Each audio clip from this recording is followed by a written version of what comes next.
मोहम्मद यूनुस ने जाते जाते ऐसी बात कही है जिससे मोहम्मद तारिक की मुश्किलें भी बढ़ सकती है। यूनुस ने नेपाल, भूटान और भारत के पूर्वोत्तर राज्यों को एक साथ जोड़ते हुए 7 सिस्टर्स शब्द का इस्तेमाल किया है, जिससे खलबली मच गई है। नमस्कार, मैं हूं आकांक्षा और आप देख रहे हैं न्यूज़ 18 का डिजिटल प्लेटफॉर्म। बांग्लादेश में आज नई सरकार का गठन होने जा रहा है। मोहम्मद तारिक रहमान मंगलवार शाम प्रधानमंत्री पद की शपथ ले रहे हैं।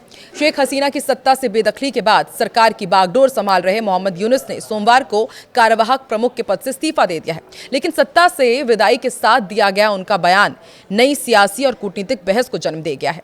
यूनुस के इस बयान को भारत बांग्लादेश संबंधों और क्षेत्रीय सुरक्षा संतुलन के लिहाज से बेहद संवेदनशील माना जा रहा है। मोहम्मद यूनुस ने जाते जाते ऐसी भाषा का इस्तेमाल किया जिससे न सिर्फ भारत असहज हुआ, बल्कि बांग्लादेश की अगली सरकार और खासकर मोहम्मद तारिक रहमान की मुश्किलें भी बढ़ सकती है। भारत बांग्लादेश संबंधों को दोबारा पटरी पर लाने की कोशिशों में मोहम्मद यूनुस का गढ़ा ये नैरेटिव बड़ा रोड़ा साबित हो सकता है। अपने विदाई भाषण में मोहम्मद यूनुस ने कहा कि बांग्लादेश का खुला समंदर सिर्फ उसकी भौगोलिक सीमा नहीं, बल्कि वैश्विक अर्थव्यवस्था से जुड़ने का दरवाजा है। उन्होंने नेपाल, भूटान और भारत के पूर्वोत्तर राज्यों को एक साथ जोड़ते हुए 7 सिस्टर्स शब्द का इस्तेमाल किया, लेकिन जानबूझकर उन्होंने भारत का नाम नहीं लिया।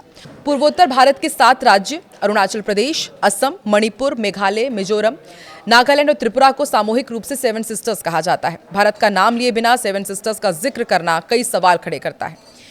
कूटनीतिक जानकारों की बात करें तो उनका मानना है कि ये सिर्फ शब्दों का चयन नहीं, बल्कि एक सोची समझी रणनीतिक संदेशबाजी है। यूनुस पहले भी इस तरह की भाषा का इस्तेमाल कर चुके हैं। पिछले साल चीन दौरे के दौरान उन्होंने कहा था कि 7 सिस्टर्स लैंड लॉक्ड हैं और उनका समंदर से कोई सीधा संपर्क नहीं है, जबकि बांग्लादेश इस पूरे क्षेत्र के लिए गार्जियन की भूमिका निभा सकता है। यूनुस की ये बात चीन को एक नया हथियार सौंपने के रूप में देखी जा रही है।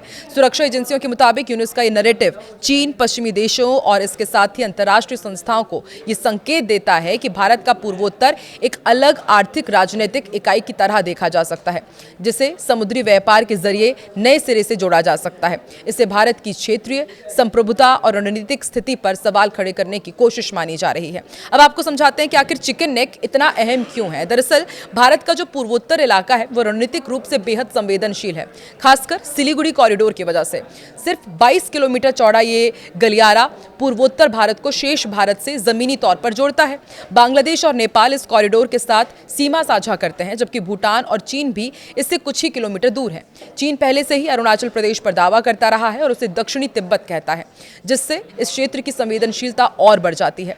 मोहम्मद तारिक रहमान की सरकार को अब इस बयान के अंतर्राष्ट्रीय और क्षेत्रीय असर से निपटना होगा, खासकर भारत के साथ संबंधों को संतुलित रखते हुए। भारत बांग्लादेश संबंधों में व्यापार और सुरक्षा दोनों ही स्तरों पर गहरी निर्भरता है।